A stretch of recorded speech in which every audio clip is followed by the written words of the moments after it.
Hello everyone, Sandeep Kumar Agarwal Buddhikarmi 4 civil service में आपका स्वागत है। आज हम देखेंगे मध्यकालीन इतिहास का भाग 2 अर्थात इनके प्रश्न उत्तर को हम विस्तृत रूप से समझेंगे किस प्रकार प्रश्न आते हैं। यहाँ से 2-3 क्वेश्चन प्रत्येक एग्जाम में आता है, तो हम ध्यान से पढ़ेंगे। चलिए शुरुआत करते हैं आज का पहला क्वेश्चन। पर वीडियो देखने से पहले चैनल को सब्सक्राइब कर लें और बेल आइकन को प्रेस कर लें, जिससे ऐसी वीडियो आप तक पहुँच सके। चलिए देखते हैं आज का पहला क्वेश्चन। विजयनगर के किस शासक ने विवाह कर जैसे लोकप्रिय करों को समाप्त कर दिया? देखिए, विजयनगर की जो शासक ने विवाह कर जैसे लोकप्रिय करों को समाप्त कर दिया, तो कृष्णदेव राय ने। ज्ञात रखना, आपसे पूछ लिया जाएगा तो विजयनगर के किस शासक ने विवाह कर जैसे लोकप्रिय करों को समाप्त कर दिया था? तो कृष्णदेव राय। ठीक है, चलिए नेक्स्ट क्वेश्चन देखते हैं। अहमदनगर के जो निजाम शाही वंश का अंत कैसे हुआ? ठीक है, तो अहमदनगर के निजाम शाही वंश का अंत कैसे हुआ? तो देखिए, अहमदनगर को मुगल साम्राज्य में मिलाकर हुसैन शाह को आजीवन कारावास दिया गया था। ठीक है, तो अहमदनगर जो निजाम शाही वंश था, ठीक है, अहमदनगर में कौन सा वंश था सबसे पहले? तो निजाम शाही वंश का अंत कैसे हो गया? अहमदनगर के जो मुगल साम्राज्य में मिलाकर अहमदनगर को क्या किया? मुगल साम्राज्य में मिला के हुसैन शाह को आजीवन कारावास कर दिया। ठीक है, तो इस कारण से क्या हुआ है? अहमद के निजाम शाही वंश का अंत हो गया। चलिए नेक्स्ट क्वेश्चन देखते हैं। जब राजा वोडियार ने मैसूर राज्य की स्थापना की, तब विजयनगर साम्राज्य का शासक कौन था? तो जब राजा वोडियार ने, देखिए, जब राजा वोडियार ने मैसूर राज्य की स्थापना की, तब विजयनगर साम्राज्य का शासक कौन था? तो बैकंठ द्वितीय। ठीक है, बैकंठ द्वितीय थे। जब राजा वोडियार ने मैसूर राज्य की स्थापना की, किसकी थी? राजा वोडियार ने मैसूर राज्य की स्थापना की, तो विजयनगर का जो साम्राज्य का शासक कौन था? तो बैकंठ द्वितीय। नेक्स्ट क्वेश्चन देखते हैं। निम्नलिखित में से मुस्लिम शासकों में किस एक को उसकी धर्मनिरपेक्षता में आस्था के कारण उसकी मुस्लिम प्रजा जगत गुरु कहकर पुकारती थी? देखिए, निम्नलिखित में से मुस्लिम शासकों में से किस एक को उसकी धर्मनिरपेक्षता में आस्था के कारण उसकी मुस्लिम प्रजा जगत गुरु कहकर पुकारती थी? ठीक है, तो इब्राहिम आदिल शाह को। ठीक है, तो धर्मनिरपेक्षता में आस्था के कारण मुस्लिम प्रजा जगत गुरु कहकर पुकारती थी इब्राहिम आदिल शाह। चलिए नेक्स्ट क्वेश्चन देखते हैं। तुलुक वंश के अंतिम शासक सदाशिव राय के समय वास्तविक सत्ता किसके हाथ में थी? देखिए, तुलुक वंश का जो अंतिम शासक सदाशिवम राय के समय वास्तविक सत्ता किसके हाथ में थी? तो राम राय या राम राजा। ठीक है, तो राम राय या राम राजा अति महत्वपूर्ण प्रश्न है। चलिए नेक्स्ट क्वेश्चन देखते हैं। भारतीय इतिहास के सर्वाधिक विनाशकारी युद्धों में से एक राक्षस तंगड़ी का युद्ध या तालीकोटा का युद्ध या बन्नीहट्टी का युद्ध 23 जनवरी 1565 के समय विजयनगर साम्राज्य का शासक कौन था? तो कौन था? सदाशिवम राय। ज्ञात रखना, आपसे पूछ लिया जाएगा। भारतीय इतिहास में सर्वाधिक जो विनाशकारी युद्धों में से एक राक्षस तंगड़ी का युद्ध या तालीकोटा का युद्ध या बन्नीहट्टी का युद्ध कब हुआ था? तो 23 जनवरी 1565 के समय विजयनगर साम्राज्य का शासक कौन था? तो सदाशिवम राय था। ठीक है, चलिए नेक्स्ट क्वेश्चन देखते हैं। तालीकोटा का जो युद्ध का कारण था, तो तालीकोटा का युद्ध का कारण क्या था? तो तालीकोटा युद्ध का कारण था राम राय का दक्षिणी सल्तनतों के साथ दंभपूर्ण व्यवहार और उनकी अंतरजीय राजनीति में हस्तक्षेप, और विजयनगर की जो प्रति दक्षिणी सल्तनतों के समान ईर्ष्या व घृणा की भावना। ठीक है, तो तालीकोटा का युद्ध का कारण ये था। ठीक है, राइट आंसर। चलिए नेक्स्ट क्वेश्चन देखते हैं। विजयनगर के विरुद्ध दक्षिणी सल्तनतों द्वारा बनाए गए महासंघ में कौन शामिल नहीं था? देखिए, विजयनगर की जो विरुद्ध दक्षिणी सल्तनतों द्वारा बनाए गए महासंघ में कौन शामिल नहीं था? तो बरार नहीं था। ठीक है, तो बीजापुर था, अहमदनगर था और गोलकुंडा था। ज्ञात रखना आपसे, तो बरार नहीं था, बीजापुर था, अहमदनगर और गोलकुंडा। अति महत्वपूर्ण प्रश्न है। चलिए नेक्स्ट क्वेश्चन देखते हैं। किस युद्ध को विजयनगर साम्राज्य के शानदार युग का अंत माना जाता है? किस युद्ध को विजयनगर साम्राज्य के शानदार युग का अंत माना जाता है? तो किसको? तालिकोटा का युद्ध। ठीक है, तालिकोटा का युद्ध। याद रखना, किस युद्ध को विजयनगर साम्राज्य के शानदार युग का अंत माना जाता है? तो तालिकोटा का युद्ध। ठीक, चलिए नेक्स्ट क्वेश्चन देखते हैं। किस यात्री ने तालिकोटा युद्ध में 1565 के बाद विजयनगर साम्राज्य का भ्रमण किया और इस राजकीय नगर के विनष्ट वैभव पर टिप्पणी की? तो किसने की? सीजर फ्रेडरिक ने। किस यात्री ने तालिकोटा के युद्ध के बाद विजयनगर साम्राज्य का भ्रमण किया और इस राजकीय नगर के विनष्ट वैभव पर टिप्पणी की? तो सीजर फ्रेडरिक ने। चलिए नेक्स्ट क्वेश्चन देखते हैं। विट्ठल स्वामी का मंदिर किस देवता को समर्पित मंदिर है? देखिए, तो विट्ठल स्वामी का मंदिर किस देवता को समर्पित है? तो विट्ठल देवी का जो समर्पित मंदिर है तो विट्ठल के रूप में विष्णु को। ठीक है, विट्ठल के रूप में विष्णु को। चलिए नेक्स्ट क्वेश्चन देखते हैं। किस मंदिर की भीतरी दीवारों पर रामायण के दृश्य उत्कीर्ण किए गए हैं? किस मंदिर की जो भीतरी दीवारों पर रामायण के दृश्य उत्कीर्ण किए गए हैं? ठीक है, तो हजार स्वामी मंदिर। ठीक है, तो किस मंदिर की जो भीतरी दीवारों पर रामायण के दृश्य उत्कीर्ण किए गए हैं? देखिए, किस मंदिर की जो भीतरी दीवार पर रामायण के दृश्य उत्कीर्ण किए गए हैं? तो किस पे किए गए? थे हजार स्वामी मंदिर पे। अति महत्वपूर्ण प्रश्न है, आपसे इस प्रकार क्वेश्चन अब पीएससी, यूपीपीसीआर, अदर एग्जाम में, एसएससी में पूछने लगा है, विशेष ध्यान दें। ठीक है, तो आपसे पूछ लेगा किस मंदिर में रामायण के दृश्य उत्कीर्ण किए गए हैं? तो हजार स्वामी मंदिर में। ठीक है, चलिए नेक्स्ट क्वेश्चन देखते हैं। मथुरा का जो मीनाक्षी मंदिर का निर्माण कराया था, तो मथुरा का जो मीनाक्षी मंदिर का निर्माण तो मथुरा के नायकों ने। ठीक है, तो मथुरा का जो मीनाक्षी मंदिर का निर्माण कराया था तो मथुरा के नायकों ने। ठीक है, चलिए नेक्स्ट क्वेश्चन देखते हैं। सेबों का अजंता किसे कहा जाता है? सेबों का अजंता।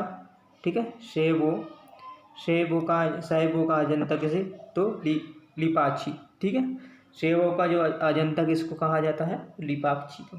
चलिए नेक्स्ट क्वेश्चन देखते हैं। सूची फर्स्ट और सेकंड। तो देखिए, बड़वा क्या था? उत्तर भारत से आकर दक्षिण भारत में बसने वाला लोग थे। ठीक है, तो क्या थे? उत्तर भारत से आकर दक्षिण भारत में बसने वाले लोग थे। ठीक है, और बेसवे कौन थे? बेसवे तो दासों का क्रय विक्रय होता था। राय कौन होते थे? राय होते थे विजयनगर काल में राजा को कहा जाता था राय। ठीक है, तो राय कौन होता था? विजयनगर काल में राजा को राय कहा जाता था। और जो गणपेंद्र थे, गणपेंद्र कौन थे? तो कौन थे? पैर में पहना जाने वाला सम्मान सूचक कड़ा। ठीक है, तो जो पैर में पहने जाने वाला एक सम्मान सूचक कड़ा होता था। ठीक है, गणपेंद्र।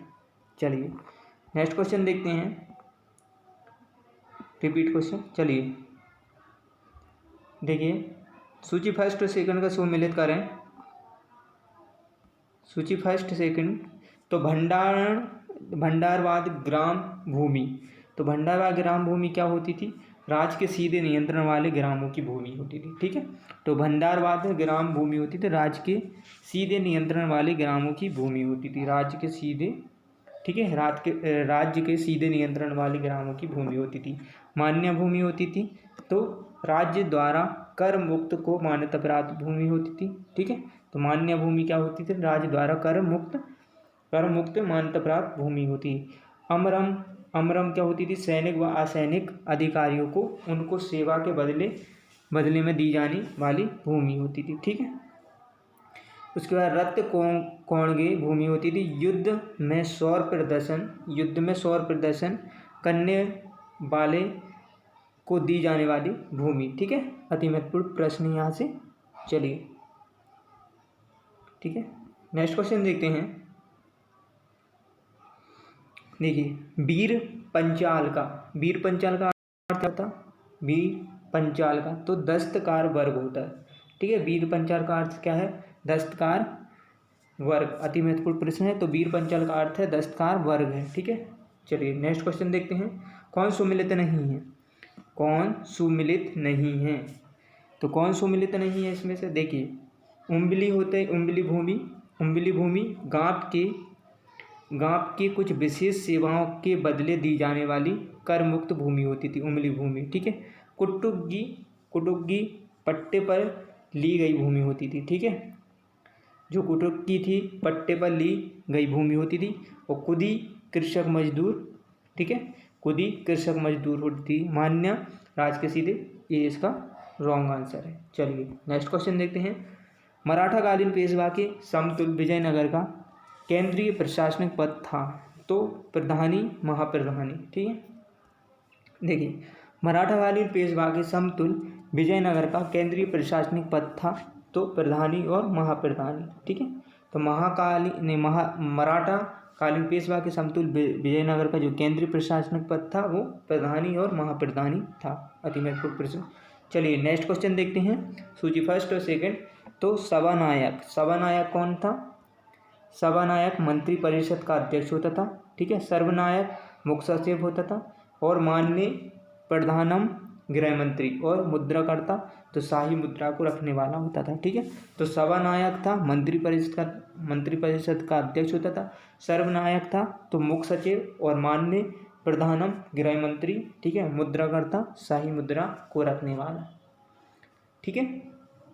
तो सभानायक था मंत्री परिषद का अध्यक्ष होता था। ज्ञात रखना, आपसे पूछ लिया जाएगा। सभानायक कौन था? तो मंत्री परिषद अध्यक्ष। सर्वनायक था तो कौन था? सर्वनायक मुख्य सचिव था। और माननीय प्रधानम कौन था? गृह मंत्री होता था। ठीक है।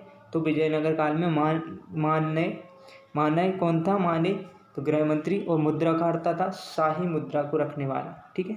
चलिए नेक्स्ट क्वेश्चन देखते हैं। निम्नलिखित में से किस काल में प्रशासन में न्यायाधिकरण व्यवस्था एवं आयकर व्यवस्था प्रचलित थी? देखिए, न्यायाधिकरण व्यवस्था और आयकर व्यवस्था प्रचलित थी तो विजयनगर काल में। अति महत्वपूर्ण प्रश्न है, आपसे पूछ लिया जाएगा। न्यायाधिकरण और आयकर व्यवस्था थी तो विजयनगर काल में। ठीक है। अमरम का अर्थ था, अमरम का अर्थ क्या था? जागीर। ठीक है। अति महत्वपूर्ण प्रश्न है, आपसे पूछ लिया जाएगा। अमरम का अर्थ, अमरम का अर्थ क्या था? अमरम का अर्थ तो जागीर।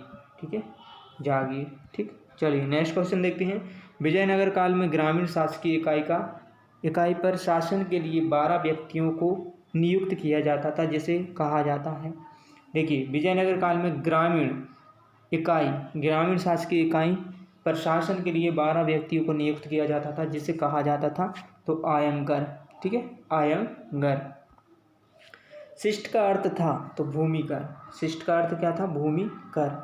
ठीक है। शिष्ट का अर्थ क्या था? शिष्ट का अर्थ था भूमिकर। अति महत्वपूर्ण प्रश्न है। ठीक है। आपसे पटवारी में भी पूछ सकता है, याद रखें। शिष्ट का अर्थ क्या है? भूमिकर। ठीक है। तो शिष्ट का अर्थ था जो वो भूमिकर। चलिए नेक्स्ट क्वेश्चन देखते हैं। विजयनगर साम्राज्य में सैनिक विभाग किस नाम से जाना जाता था?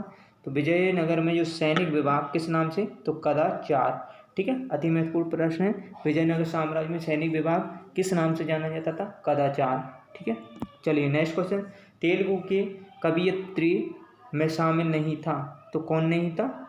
देखिए, इसमें शामिल कौन कौन था? नानय थे, तिक्कन और यारा पिरगढ़।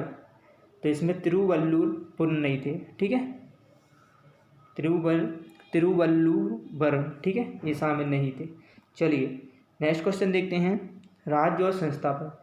ठीक है। जौनपुर, तो जौनपुर का संस्थापक मलिक सरवर ख्वाजा जहां।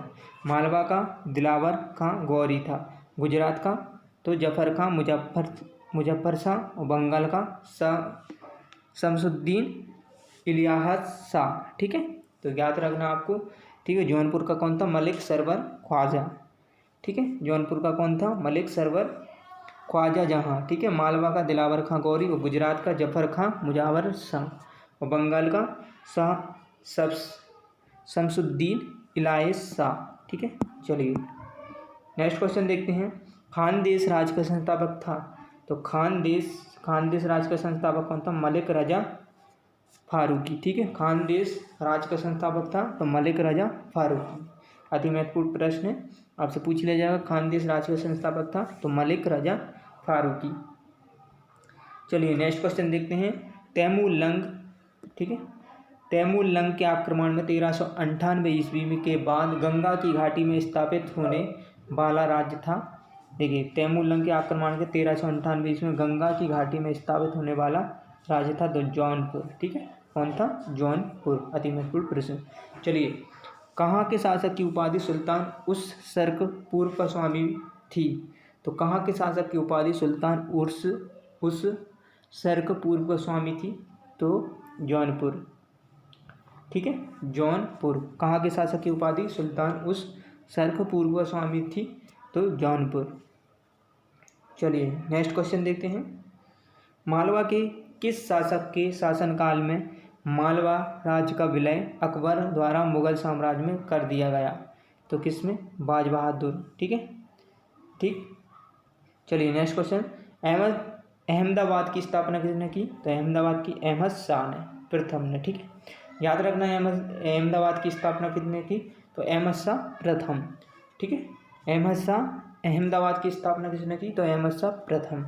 चलिए नेक्स्ट क्वेश्चन देखते हैं। महमूद बेगड़ा किस राज्य का प्रसिद्ध सुल्तान था?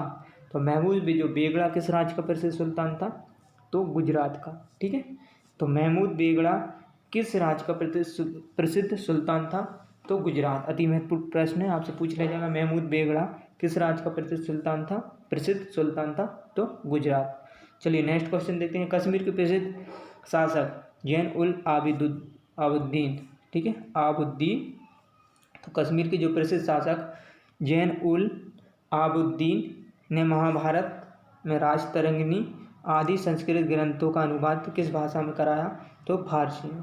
ठीक है, याद रखना, आपसे पूछना जाएगा कश्मीर के जो प्रसिद्ध शासक था जैन उल आबिदीन ने महाभारत राजतरंगिणी आदि संस्कृत ग्रंथों का अनुवाद किस भाषा में कराया? तो फारसी में। ठीक है, किसमें? फारसी में। चलिए नेक्स्ट क्वेश्चन देखते हैं। कश्मीर के किस शासक को कश्मीरी बादशाह महान सुल्तान के नाम से याद करते हैं? तो जैन उल आबिदीन। ठीक है, कश्मीर के जो प्रसिद्ध शासक कश्मीर का बादशाह महान सुल्तान के नाम से, ठीक है, बड़सा है या, ठीक है, तो बादशाह हो। कश्मीर के जो किस शासक को कश्मीर बादशाह महान सुल्तान के नाम से याद करते हैं? तो जैन उल आबिदीन। ठीक है, या जैनुलुद्दीन। चलिए नेक्स्ट क्वेश्चन। महाभारत का बांग्ला में अनुवाद बंगाल के किस सुल्तान ने कराया? देखिए, महाभारत का बांग्ला में अनुवाद बंगाल के किस सुल्तान ने कराया? तो नुसरत शाह ने। ठीक है, तो नुसरत शाह। महाभारत का जो बांग्ला में अनुवाद बंगाल के किस सुल्तान ने कराया? तो नुसरत शाह। ठीक है, नुसरत शाह। नेक्स्ट क्वेश्चन देखते हैं। निम्नलिखित में से भारत का पहला मुस्लिम शासक कौन था जिसने हिंदुओं से जजिया कर ना लेने का आदेश दिया? ठीक है, तो निम्नलिखित में से भारत का पहला मुस्लिम शासक कौन था जिसने हिंदुओं से जजिया कर ना लेने का आदेश दिया? तो कौन था? अलाउद्दीन हसन बेमनशाह। ठीक है, अति महत्वपूर्ण प्रश्न है, आपसे पूछ लिया जाएगा जिसने हिंदुओं से जजिया कर ना लेने का आदेश दिया था? अलाउद्दीन हसन बेमनशाह। ठीक है, चलिए नेक्स्ट क्वेश्चन देखते हैं। किस बेमानी शासक ने प्रसिद्ध सूफी मोहम्मद गैसूर राज बंदा नवाज को भू अनुदान दिया था? तो किसको दिया था? ताजुद्दीन फिरोज को। ठीक है, किस बेमानी शासक ने प्रसिद्ध सूफी मोहम्मद गैसूद राज बंदा नवाज को भू अनुदान दिया? तो किसने? ताजुद्दीन फिरोज। ठीक है, चलिए नेक्स्ट क्वेश्चन देखते हैं। बेमानी राज्य को किसने चरमोत्कर्ष पर पहुंचा? देखिए, बेमानी राज्य को किसने चरमोत्कर्ष पर पहुंचाया? तो महमूद गवा। ठीक है, बेमानी साम्राज्य को किसने चरमोत्कर्ष पर पहुंचाया? तो महमूद गवा ने। अति महत्वपूर्ण प्रश्न। बेमानी साम्राज्य को किसने चरमोत्कर्ष पर पहुंचाया? तो किसने? महमूद गवा। चलिए नेक्स्ट क्वेश्चन देखिए। टोडरमल का पूर्वगामी किसे कहा जाता है? तो महमूद गवा। अति महत्वपूर्ण प्रश्न है, आपसे पूछ लिया टोडरमल का जो पूर्वगामी किसे कहा जाता है? तो महमूद गवा। चलिए नेक्स्ट क्वेश्चन देखते हैं। बेमानी साम्राज्य का कितने राज्यों में विभाजन हुआ था? तो 5। ठीक है, तो बेमानी साम्राज्य का कितने राज्यों में विभाजन हुआ था? तो 5। अति महत्वपूर्ण प्रश्न है। चलिए नेक्स्ट क्वेश्चन देखते हैं। बेमानी साम्राज्य से सबसे पहले कौन राज्य स्वतंत्र हुआ था? तो बरार। ठीक है, 5 राज्यों में सबसे पहले जो स्वतंत्र हुआ था बरार हुआ था, याद रखना। चलिए नेक्स्ट क्वेश्चन देखते हैं। राज्य और राज्य का विलय किसके द्वारा किया गया? ठीक है, तो देखिए बरार, राज्य का विलय किसके द्वारा? बरार, अहमदनगर का शाहजहाँ, बीजापुर व गोलकुंडा, औरंगजेब और बीदर का बीजापुर। ठीक है, राज्य का विलय किसके द्वारा किया? राज्य और राज्य का विलय किसके द्वारा? तो बरार का अहमदनगर, ठीक है, तो बरार का अहमदनगर का शाहजहाँ और बीजापुर का गोलकुंडा, औरंगजेब, बीदर का बीजापुर। चलिए नेक्स्ट क्वेश्चन देखते हैं। बहमनी साम्राज्य से सबसे अंत में कौन सा राज्य स्वतंत्र हुआ? देखिए बहमनी साम्राज्य से सबसे अंत में कौन सा राज्य स्वतंत्र हुआ? सबसे पहले हुआ था हमारा कौन सा? बरार। ठीक है, तो बहमनी साम्राज्य से सबसे अंत में कौन सा राज्य स्वतंत्र हुआ? तो बीदर। ठीक है, और सबसे पहले कौन हुआ था? बरार, याद रखना। ठीक है, सबसे अंत में बीदर और सबसे पहले बरार। ठीक है, देखिए नेक्स्ट क्वेश्चन देखते हैं। अदीना मस्जिद कहाँ स्थित है? तो अदीना मस्जिद कहाँ है? अदीना मस्जिद कहाँ पर स्थित है? तो बंगाल में। ठीक है, तो कहाँ पर स्थित है अदीना मस्जिद? बंगाल। ठीक है, याद रखना, आपसे पूछ ले अदीना मस्जिद कहाँ स्थित है? तो बंगाल में। ठीक है, अति महत्वपूर्ण प्रश्न है। ठीक है, अदीना मस्जिद कहाँ है? तो बंगाल में। चलिए अटाला मस्जिद कहाँ स्थित है? तो अटाला मस्जिद कहाँ स्थित है?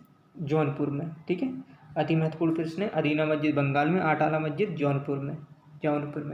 प्रसिद्ध विरूपाक्ष मंदिर कहाँ अवस्थित है? तो हम्पी में। ठीक है, प्रसिद्ध जो विरूपाक्ष मंदिर कहाँ अवस्थित है? तो हम्पी में। चलिए नेक्स्ट क्वेश्चन देखते हैं। छोटा सोना मस्जिद, देखिए छोटा सोना मस्जिद कहाँ है? तो बंगाल में। झंझरी मस्जिद कहाँ है? जौनपुर में। हिंडोला महल मालवा में। और रूमी खां मस्जिद कहाँ? अहमदनगर में। ठीक है, छोटा सोना मस्जिद है तो बंगाल में है, झंझरी मस्जिद है जौनपुर में, हिंडोला महल है मालवा में, रूमी खां मस्जिद अहमदनगर में। ठीक है, तो छोटा सोना मस्जिद बंगाल में। ठीक है, झंझरी मस्जिद है तो जौनपुर में है, और हिंडोला महल है तो मालवा में, और रूमी खां मस्जिद है अहमदनगर। चलिए नेक्स्ट क्वेश्चन देखते हैं। कृष्णदेव राय का उड़ीसा के शासक प्रतापरुद्र गजपति के विरुद्ध अभियान को किस इतिहासकार ने 16वीं सदी के भारतीय इतिहास की सबसे शानदार सैनिक घटना कहा? देखिए कृष्णदेव राय का उड़ीसा के शासक प्रतापरुद्र गजपति के विरुद्ध अभियान को किस इतिहासकार ने 16वीं सदी के भारतीय इतिहास की सबसे शानदार सैनिक घटना कहा? तो नीलकंठ शास्त्री ने। ठीक है, चलिए नेक्स्ट क्वेश्चन। प्रसिद्ध विजय विट्ठल मंदिर जिसके 56 लक्षित स्तंभ संगीतमय स्वर निकलते हैं कहाँ अवस्थित है? तो कहाँ है? हम्पी में। ठीक है, तो प्रसिद्ध विजय विट्ठल मंदिर जिसके 56 तक्षित स्तंभ संगीतमय स्वर निकलते हैं कहाँ अवस्थित है? तो हम्पी में। चलिए नेक्स्ट क्वेश्चन देखते हैं। विजयनगर साम्राज्य के बारे में निम्नलिखित कथनों पर विचार कीजिए। तो तीनों सही है। विजयनगर का उल्लेख उसके मसालों, वस्त्रों, रत्नों के बाजारों के लिए होता था। कृष्णदेव राय का शासनकाल साम्राज्यिक संरचना के अंदर तनावों से विशेषित था। ठीक है, अमन नायक सैन्य कमांडर होते थे। देखिए यहाँ पे क्या अमन नायक सैन्य कमांडर होते थे जिन्होंने रायों के द्वारा शासनार्थ क्षेत्र। नेक्स्ट क्वेश्चन है। राजा कृष्णदेव राय के संबंध में निम्नलिखित में से कौन सा कथन सही नहीं है? तो कौन सा कथन सही नहीं है? देखिए सबसे पहले राजा कृष्णदेव तेलुगु व संस्कृत के बड़े विद्वान थे। विदेशी यात्री पेश और नुनीस उनके दरबार में आए थे। देखिए पेश और नुनीस उनके दरबार में आए थे। उनके साम्राज्य में प्रचलित महान न्याय और निष्पक्षता के लिए बारंबारता उनकी प्रशंसा की। ठीक है, तो ये इसका राइट आंसर है। ठीक है, जो उन्होंने अपनी सर्वश्रेष्ठ जो कृति आमुक्त मालियत की रचना संस्कृत में नहीं, तो ये किस में की? तेलुगु में। ज्ञात रखना, आमुक्त मालियत की रचना जो अनुवाद किया वो तेलुगु में। ठीक है। विजयनगर साम्राज्य राजाओं द्वारा धार्मिक प्रयोजनों के लिए उपयोग किए जाने वाले मंच चबूतरे को क्या कहा जाता था? तो क्या कहा जाता था? महनबी दिब्बा। ठीक है, तो महनबी दिब्बा। ठीक है। विजयनगर जो साम्राज्य के राजाओं द्वारा धार्मिक प्रयोजनों के लिए उपयोग किए जाने वाले मंच चबूतरे को क्या कहा जाता था? तो महनबी दिब्बा। ठीक है। चलिए नेक्स्ट क्वेश्चन देखते हैं। किसके राज्य में कल्याण मंडप, देखिए किसके काल में कल्याण मंडप की रचना मंदिर निर्माण का एक विशिष्ट अभिलक्षण था? तो विजयनगर में। अति महत्वपूर्ण प्रश्न है, किसके राज्य में कल्याण मंडप की रचना मंदिर निर्माण का एक विशिष्ट अभिलक्षण था? तो विजयनगर। ठीक है। Thank you my video. Please channel को सब्सक्राइब करें, लाइक करें और यदि आपको पसंद आई हो वीडियो तो अधिक से अधिक शेयर करें।